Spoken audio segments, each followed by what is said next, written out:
Ladies and gentlemen, welcome back, and I shall hand you over to Magnus Linklater for our next talk after Chilcot, What Next for British Diplomacy. Thank you very much, and good morning, afternoon rather, ladies and gentlemen. And I've got on the platform here a pretty powerful collective force in terms of our subject. And so I'm going to start from right to left.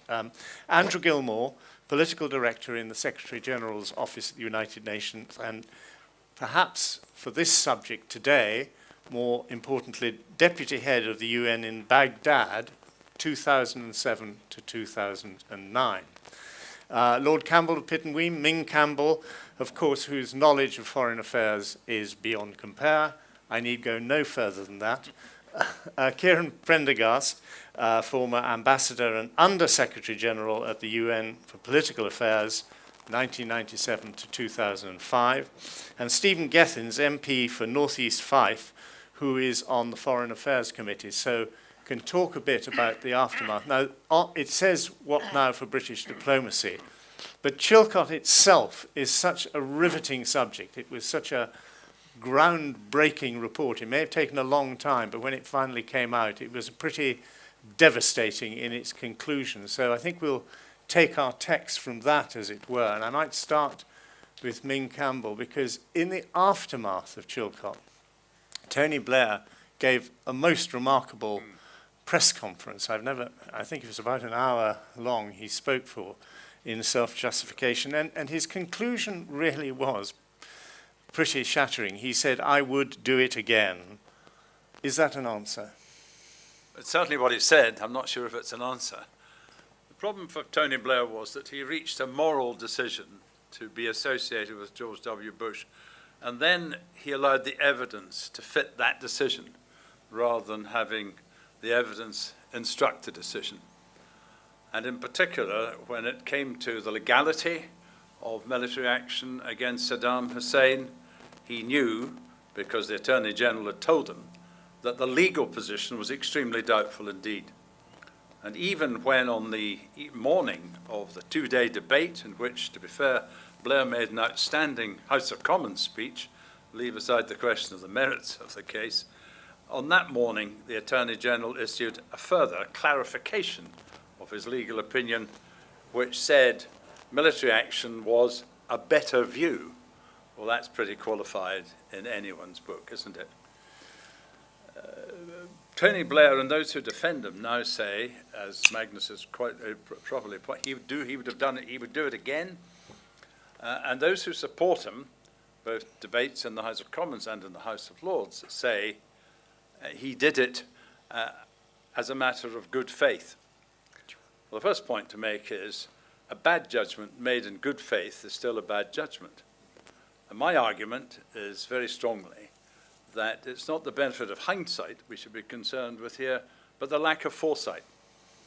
Because we knew the legal position was extremely doubtful. We also knew, and the two United Nations representatives, I may so call them, will be able to tell you about the effect of Article 2 of the United Nations Charter, which, as I read it, prohibits regime change. We knew that George W. Bush wanted regime change.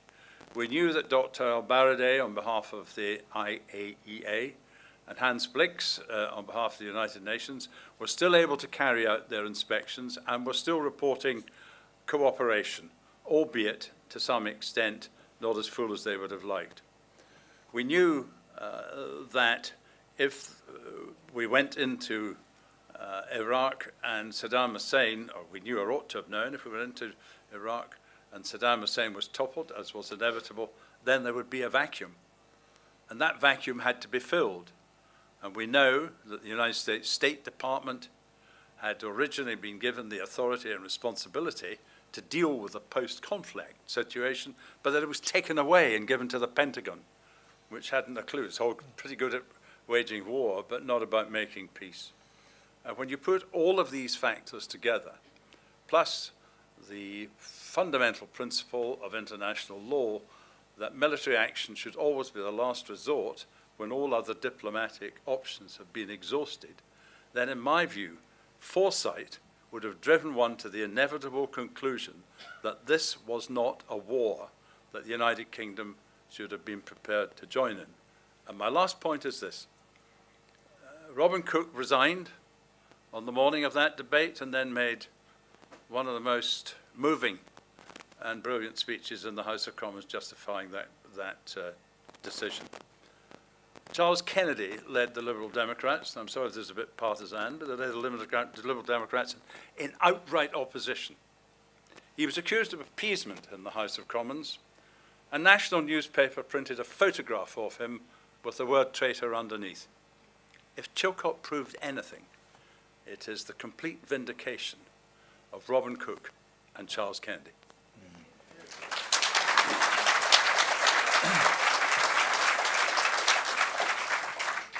Andrew, two questions really. I mean, how was Chilcot received and perceived in the United Nations? And following on from Ming's answer, you were there looking at the aftermath on the ground in Baghdad. What conclusions did you draw from that?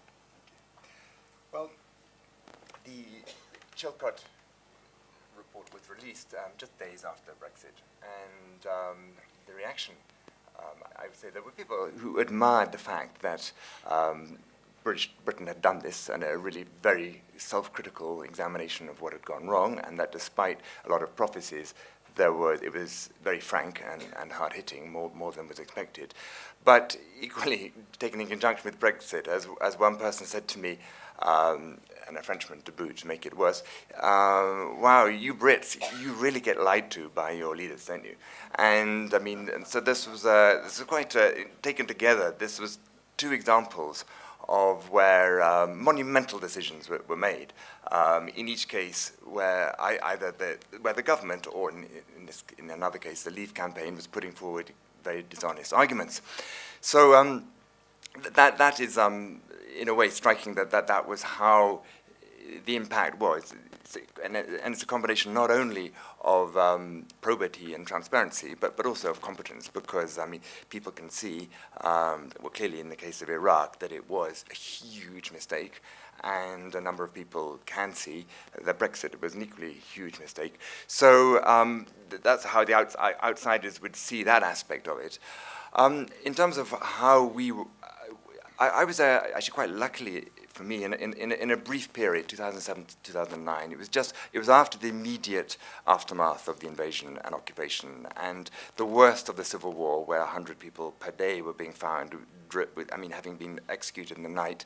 The worst was over, and it was before the rise of the Islamic State. So it was a brief moment where it was possible to have hope for Iraq. Nevertheless, the telltale signs were there, and what has come subsequently, one can absolutely see as to how it happened. You see, the main mistakes of the war that Chilcot focuses on, aftermath, were one, the abolition of the army, and two, the de-Baathification, whereby everybody who was a member of the ruling party, which meant almost everybody who was in any position of influence or power whatsoever, was banned from public life and lost their jobs.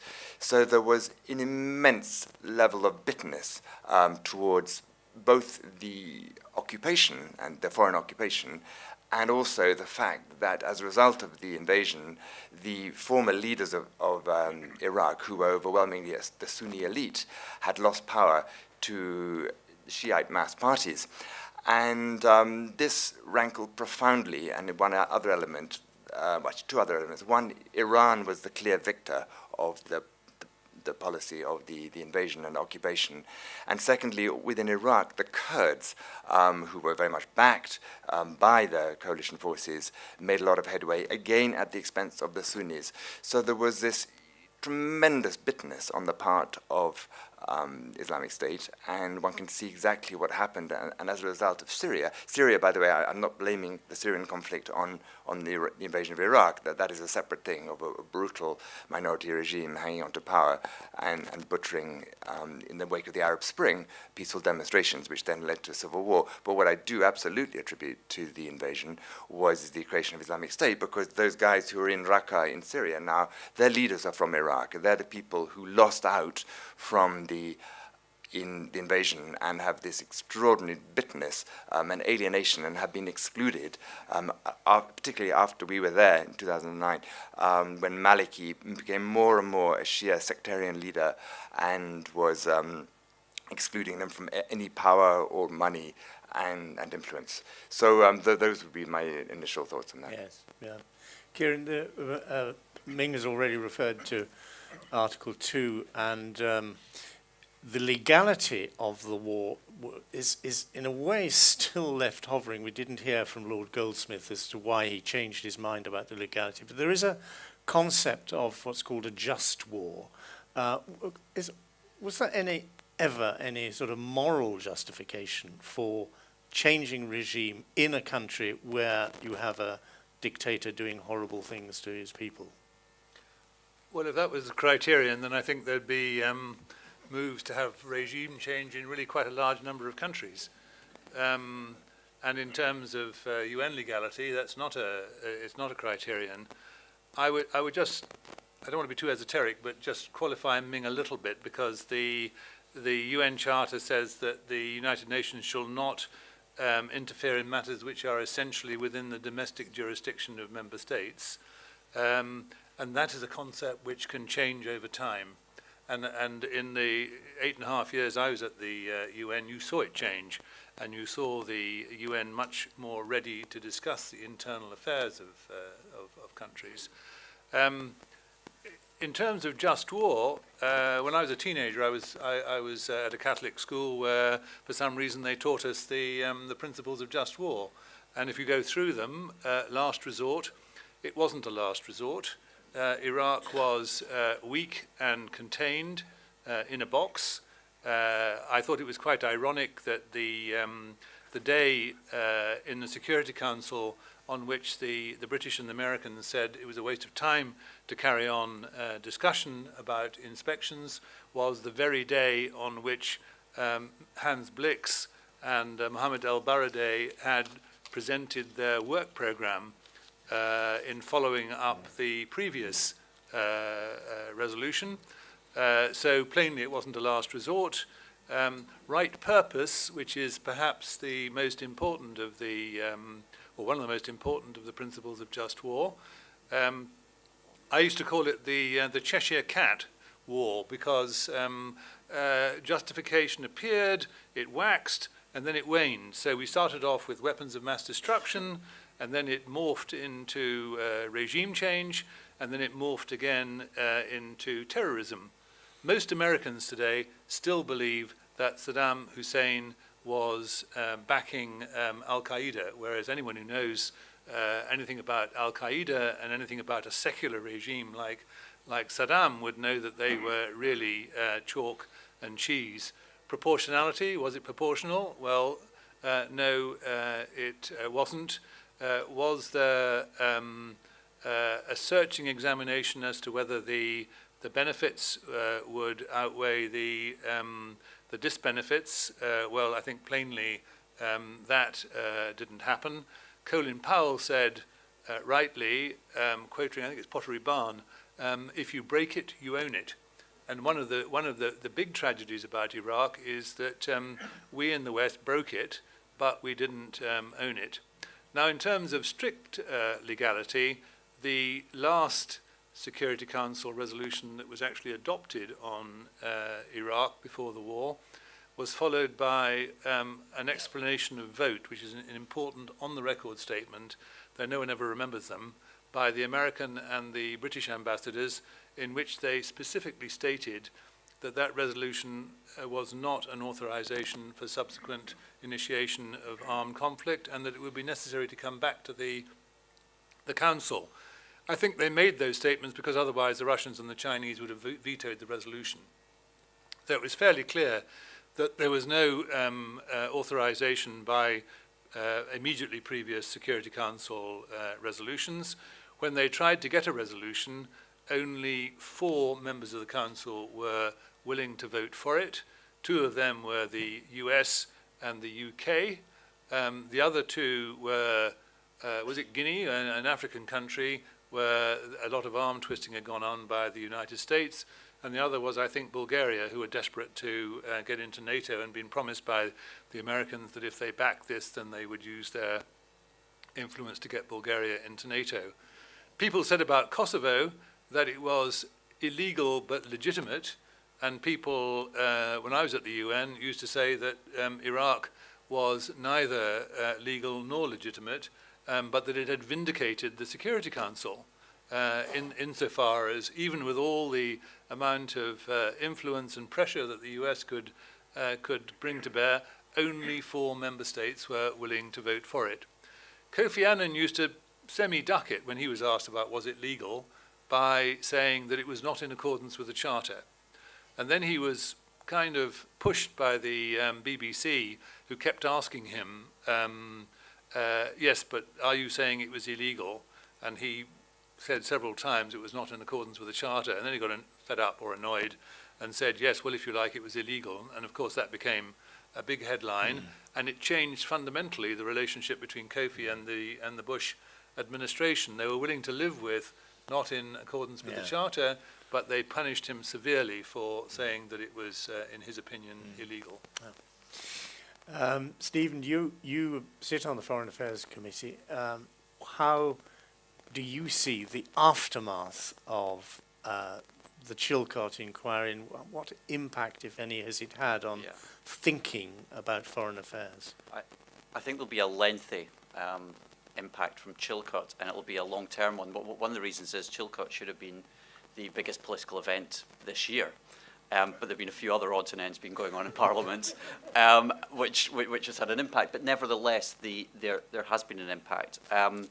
One thing I've seen in my very short time, I only became an MP last year, has already been in nervousness and speaking to colleagues in all political parties, nervousness in sanctioning any kind of military action. And we saw that around the votes on Syria.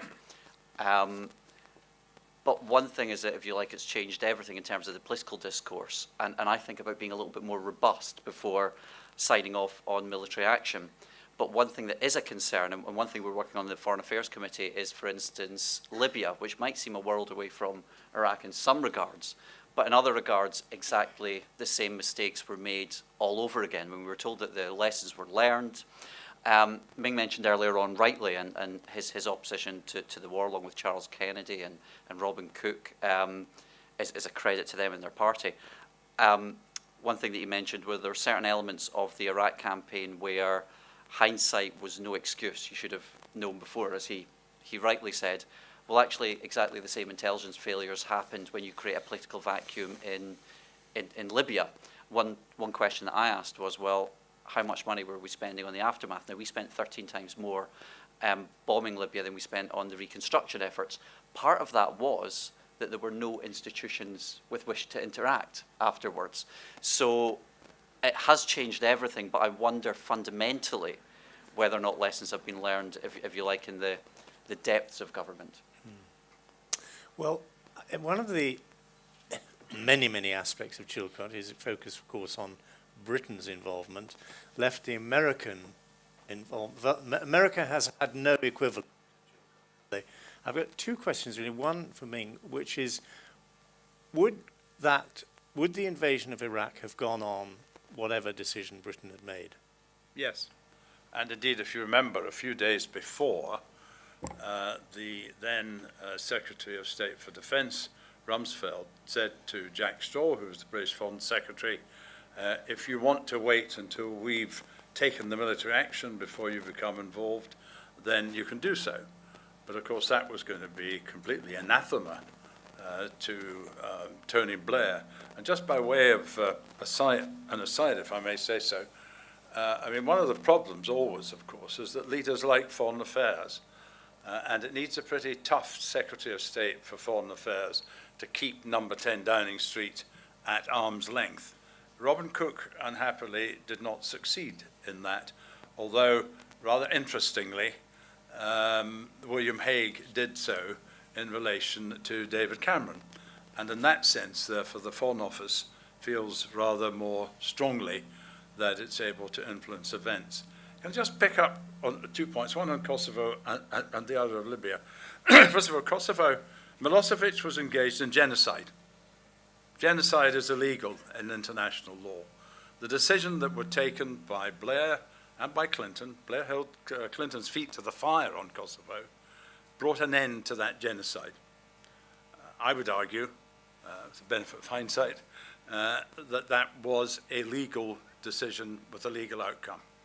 The other issue is Libya. Remember what Gaddafi said. He said, I will go from house to house in Benghazi and from room to room, killing everyone. Suppose for a moment the United Kingdom, the United States, the so-called West had stood back and allowed that to happen. What would the verdict have been on that failure? Good question, which I'm not going to I'm gonna attempt to answer. But Andrew, I want to just pursue this question about the American one American position. One of the arguments made was that if we had not gone in, that our relations with America would have suffered. But how, from the UN point of view, has Iraq and its aftermath affected America's standing in general? And do you think that the United Kingdom's decision to go in has also undermined its sort of moral authority, as it were, at the United Nations? Yeah, it hugely damaged America's standing, I think, and it also hugely damaged its economy as well. I mean, they spent, I've seen, it's odd to get confused between either 1 trillion or 2 trillion on it, but it was, while I was there, they were spending 144 billion a year just on Iraq. But the whole operation, aside the fact they lost 5,000 people, troops of their own, and killed 250,000 Iraqis, but as I think I used the word before, ineptitude, but the ineptitude of the initial stages of the occupation was what I think was so striking. So it lost on every level, I believe.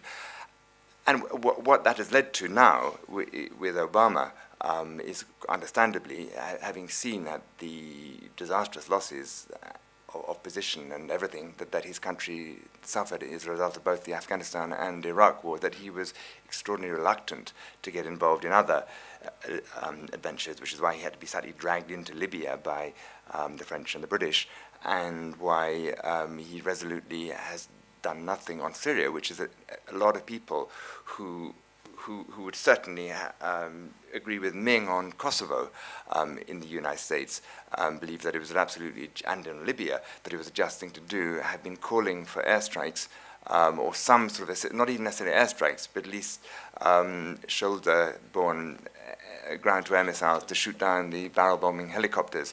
But the US, as a result, I think, of Iraq, has been incredibly reluctant to do that, which has actually therefore opened, as I was explaining, the charges from the other side that, not that it's too trigger-happy that it was under Bush, but that it is overly reluctant to do so. So do you think, Kieran, that if you extend the argument now into what's happening right now in Syria, that decision to invade Iraq has undermined the West's authority and its ability to take action when action should be taken?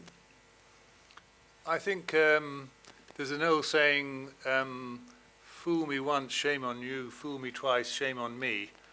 And I believe that the Russians and others believe that they were double-crossed by the West and NATO over Libya, because if you look at the resolution that was adopted, it gave a very strong mandate to protect civilians. It did not give a mandate for regime change. There was also a requirement that no ground forces should be in place in Libya, whereas I think it was well known that Britain and others had special forces on the ground in Libya. So the trouble is that you get a sequence of events. You get Iraq, you get Libya, and that creates an enormous suspicion next time it happens.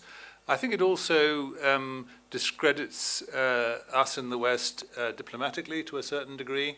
For example, over Crimea, where eastern Ukraine, we wag the finger, we get very indignant. I mean, and of course we're right to do so. But the trouble is that in quite big swathes of the world, people say, well, what are you making a fuss about? You've done the same thing. The Russians are doing what you do. So, and that was one of my concerns about Iraq, was precedent. you may do it for good reasons, but you set a precedent, particularly if you ignore the requirements of international law and the UN Charter. And by the way, Ming, a genocide doesn't mean that you've got a free hand. You still have to seek some sort of authority for doing something.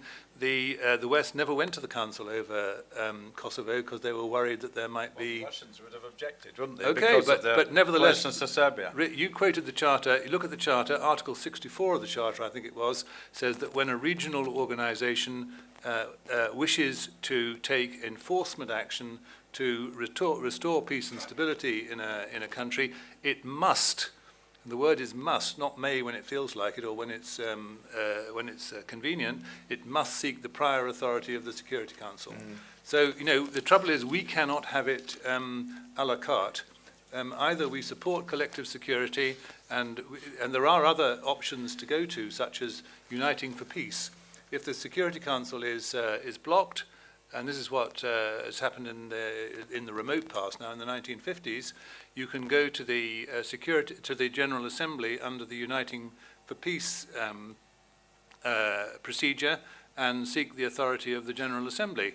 And I think they would have got it on Kosovo, because when the Russians did bring in a resolution on Kosovo, which was to condemn the NATO action, there were something like 13 votes against.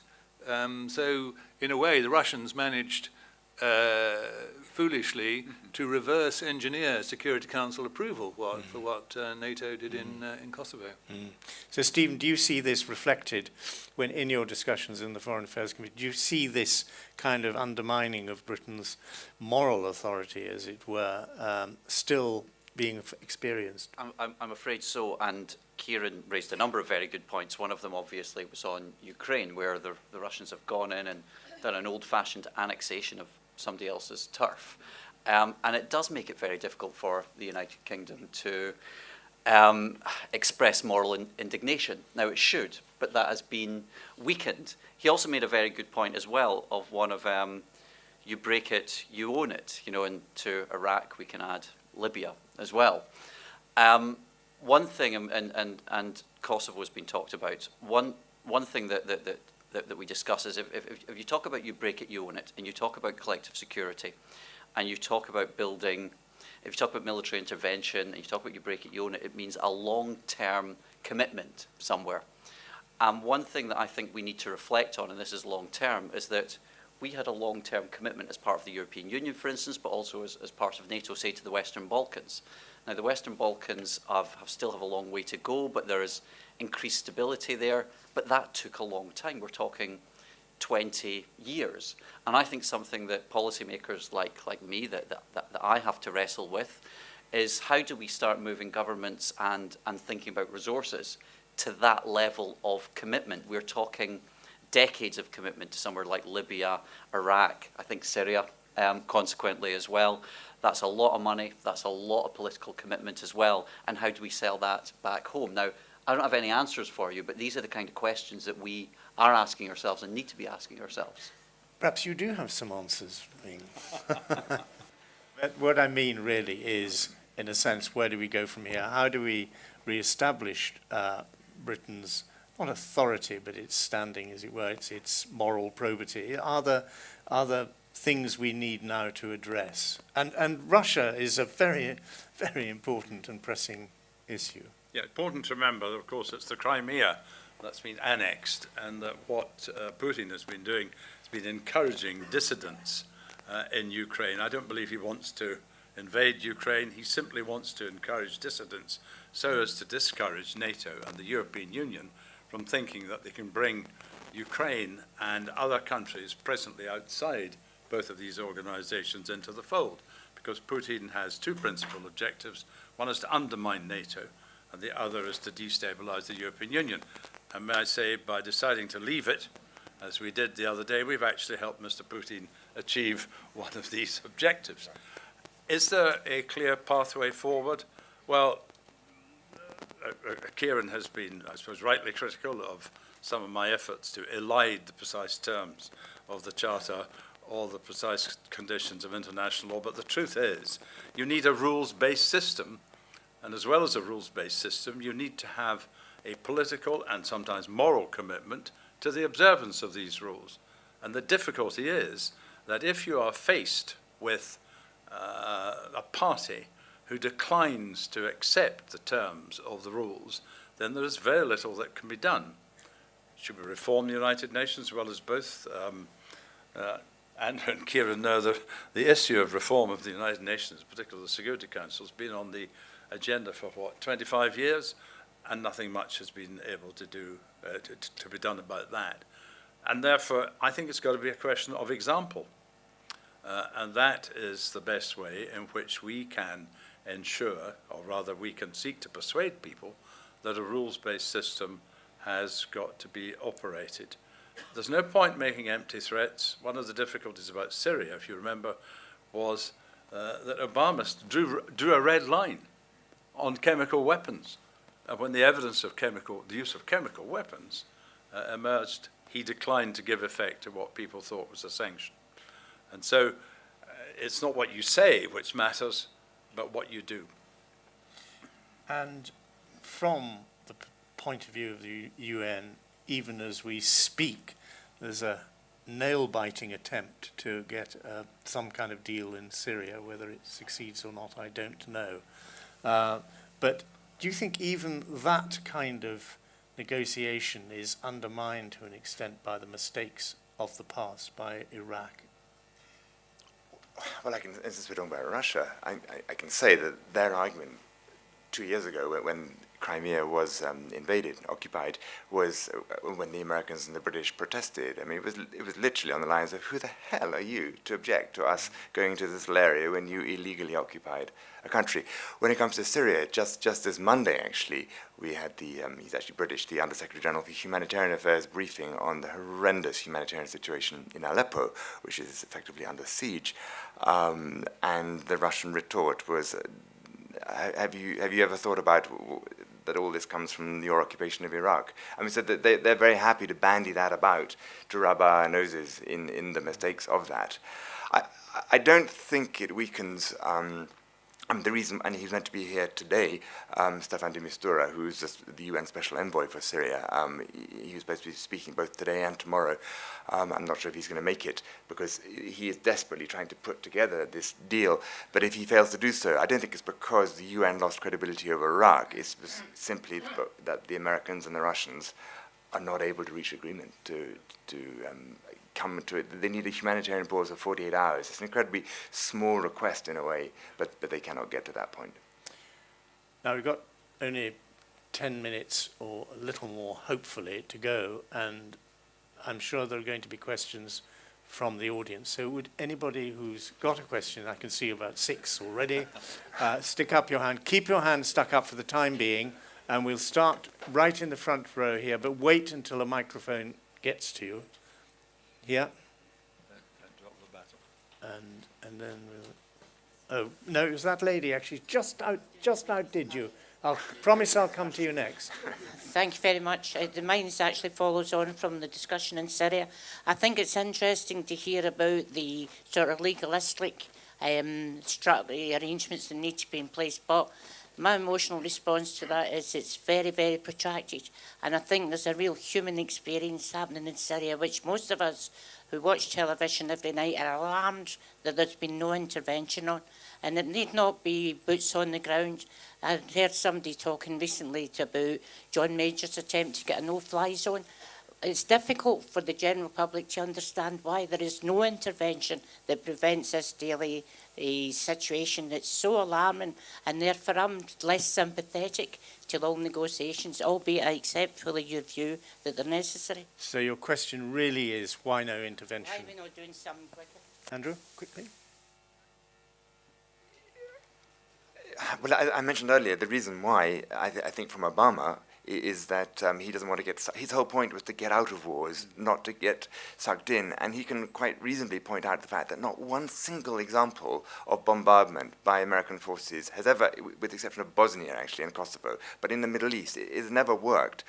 And then the British House of Commons 2 years ago let him down. I mean, as an American once said to me, why do you always follow us when we do the wrong things? And for example, you slavishly followed us in Iraq, but when we actually wanted to do the right thing, which was to do airstrikes on Syria, your idiots in Parliament voted against it. But that's their line. I mean, I'm not saying I would ascribe that. So there are, partly just because bombing never seems to work. That would probably be why, which doesn't mean that surface-to-air missiles, shooting down a few helicopters wouldn't help in some respect, and shake the complacency of the Assad regime that believes that it's winning and therefore has no need to negotiate. And she asked about the no-fly zone. I mean, because putting that in place well, first of all, now they would involve shooting down Russian airplanes, so that would lead to World War III. But they've only been there for a year, so why was there not before? Because again, because that in itself that never does anything. It has to be buttressed by a ground presence, really, because actually far more Syrians are being killed not by airstrikes but by artillery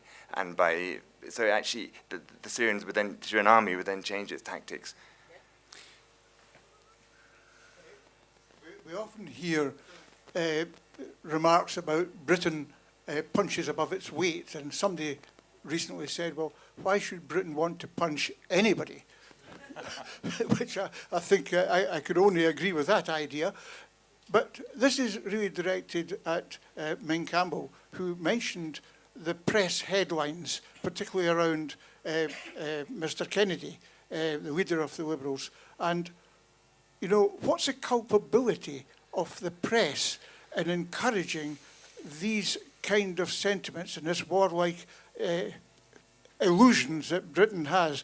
And also the press were very, very culpable, I feel, in terms of Brexit. It's interesting that Brexit came through this conversation. So could you suggest how this can be dealt with, if at all? You are inviting Lord Campbell to put the boot into the press, are you? I think we'll take the next question. Well, I believe in the free press, you know. I like independence of thought. I do rather resent the fact that it's editors sitting on their own who make decisions about what appears in their newspapers. Somebody's got to do it. This is an ex-editor of The Scotsman, as some of you may be aware. I think there's always this balance. To argue that Charles Kennedy was wrong is one thing. To accuse him of being a traitor and to compare him to Chamberlain is certainly another. And there is also no doubt that in some circumstances, some newspapers become entirely jingoistic about these things. And the only reason they do so is because they believe it will sell papers. You were next, the lady here, and then gentleman in the back row, and then, yes, all right. Yeah. It seems to me that there's an underlying fundamental question to all these issues. When the tectonic plates are moving, how do we combat lies? Because it seems to me that vis Iraq, vis Brexit, which Andrew mentioned, and vis Trump, we are in very, very dangerous waters. And here on stage, you represent so many influential avenues. And one of the big, big fundamental questions for me is, how do we now work out a strategy for combating lies that might possibly improve future outcomes on future global issues? Lies. That's a sort of hospital pass I've just been sent.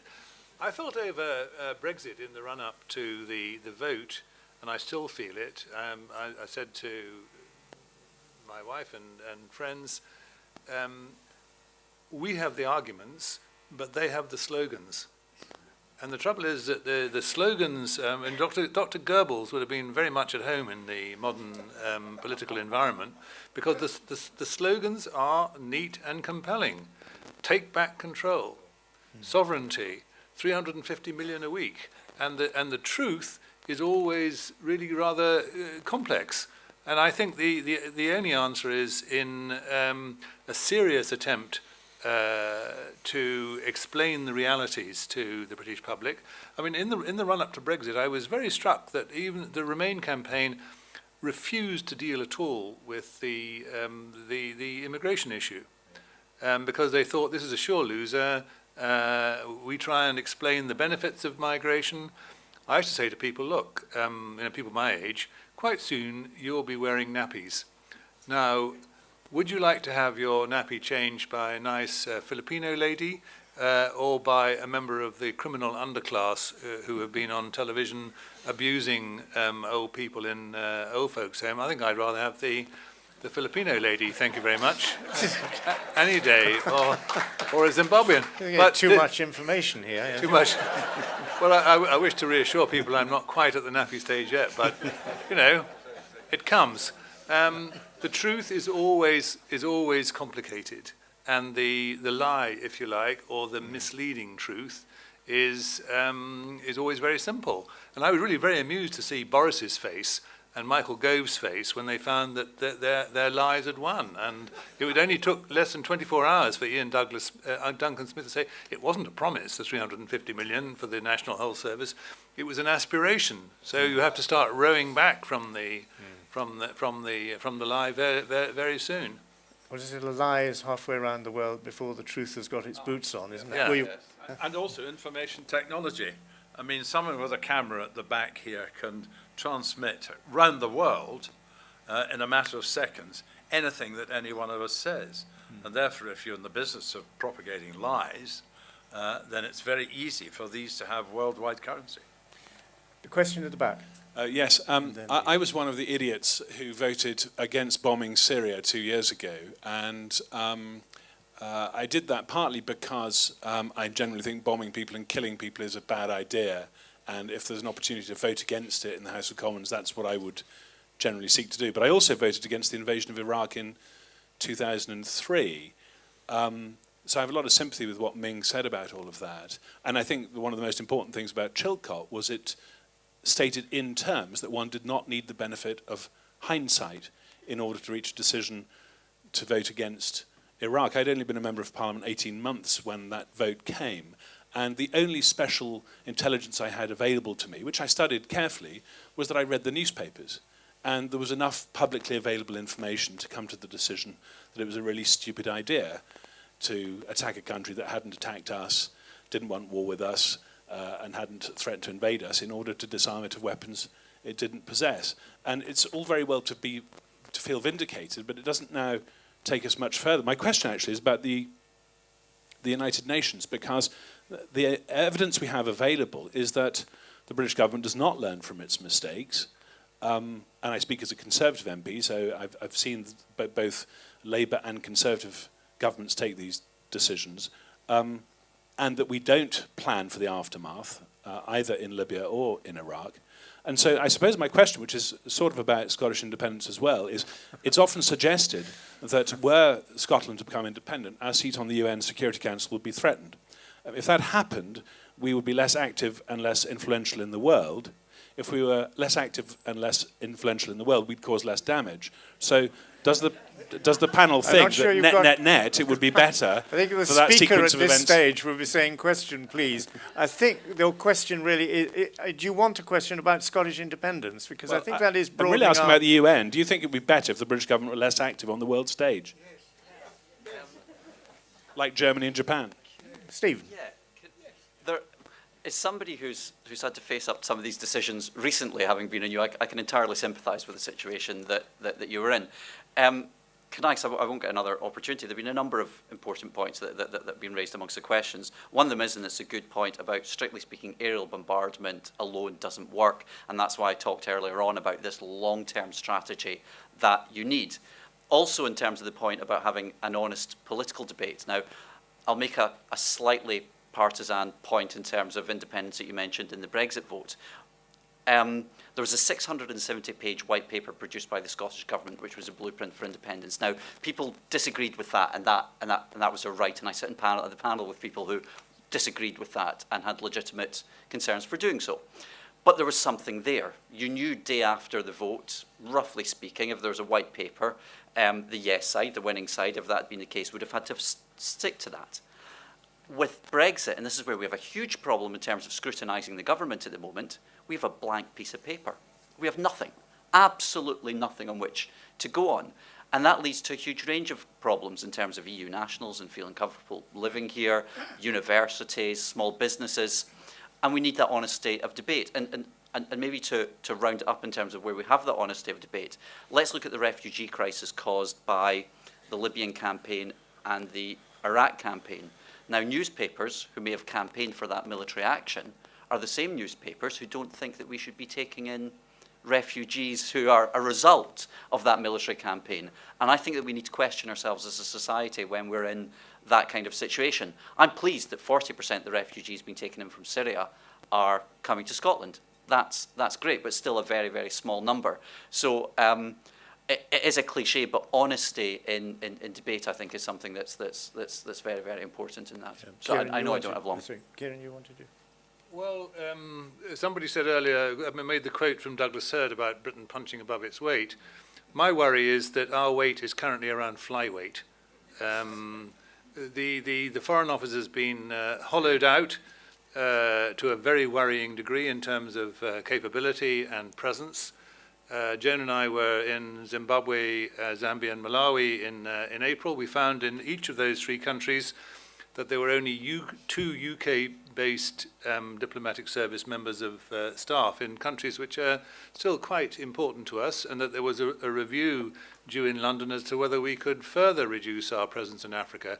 These are countries that actually would like to have advice and support and cooperation with Britain. By the way, in Zambia there are two UK members of diplomatic service members of staff. There are 12 DFID. And the same in Malawi. So our policy in Africa has been made by DFID rather than the Foreign Office. We're not going to be voted off the Security Council. Changes to the Charter require the ratification in all of the 5 permanent members of the Security Council. If you think the French are going to set a precedent for themselves by voting for Britain to leave the Security Council as a permanent member, then I think you're severely, misinformed. So even if we wanted to, we're stuck on the council, and I think that Britain should start once again behaving like a permanent member, and that requires a very broad presence and activity on the diplomatic front. But please, in accordance with British interests, not somebody else's poodle. Thank you. Very quickly, you must distinguish between hard power and soft power. Yeah. Soft power is to be found in the fact that this is a country, and I refer to the United Kingdom for the moment, but it would be true, I suppose, I'm certain indeed if Scotland were independent, that we are based upon the rule of law, upon freedom of expression, upon the right of assembly, and persuading people in other countries around the world that that's the kind of principles they should adopt seems to me not only to be in our interests and their interests. Influence doesn't always come out of the barrel of a gun. Last question, I'm afraid. Does this work? Yes. I want to refer to Maine's, saying adherence to political and ethical standards. Is that right? And then referring to Kosovo and Libya.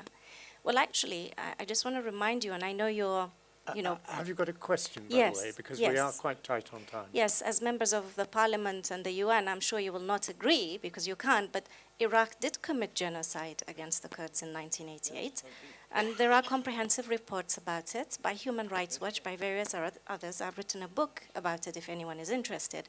My question is, with the UN, all these, the right of veto and minorities like us who don't have a state to represent us and we get oppressed, how are we ever going to have any hope in UN, mechanisms of peacekeeping, of recognizing genocide, preventing, protecting people like us? And yes, maybe this Iraq war in 2003 wasn't legitimate, but actually there should have been intervention in 1988 when 281 gas attacks were used. Andrew? How to stop genocide to countries that aren't represented in the Security Council, I do not have a quick answer for that. I'd be very happy to talk afterwards and we could explore that. The Tory MP question. First of all, by the way, Kieran's quite right. Nobody can get voted off the Security Council as a permanent member. But on the other hand, what is in the Charter is the United Kingdom of Great Britain and Northern Ireland. So if we cease to be United Kingdom, then all bets are off. So there is something in that. But in answer to your question, would it be in the interest of the world community and UN values for the UK to play a less strong role? I categorically disagree with that. And it's much easier for me to say this to a British audience, because it would look ridiculously jingoistic to say it in front of a largely foreign audience. But I do believe that British values are actually closer. I mean, and even in Iraq, by the way, Britain tried very hard, through people like Jeremy Greenstock and maybe not Tony Blair, but many, many other people, tried very hard to mitigate the worst excesses of what the Bush administration were trying to do. So even there, we played a constructive role, we Brits. But more generally, the UK plays a very positive role in the UN, definitely. And, by the way, amidst this welter of self-criticism, it's worth quoting my Swedish friend there, who said that actually very few countries would have been prepared to stage an inquiry of this depth into its own failings, and it's actually a credit to British democracy who was able to do that. So, on that positive note, I'm afraid we have to end, but would you please join me in thanking my four speakers?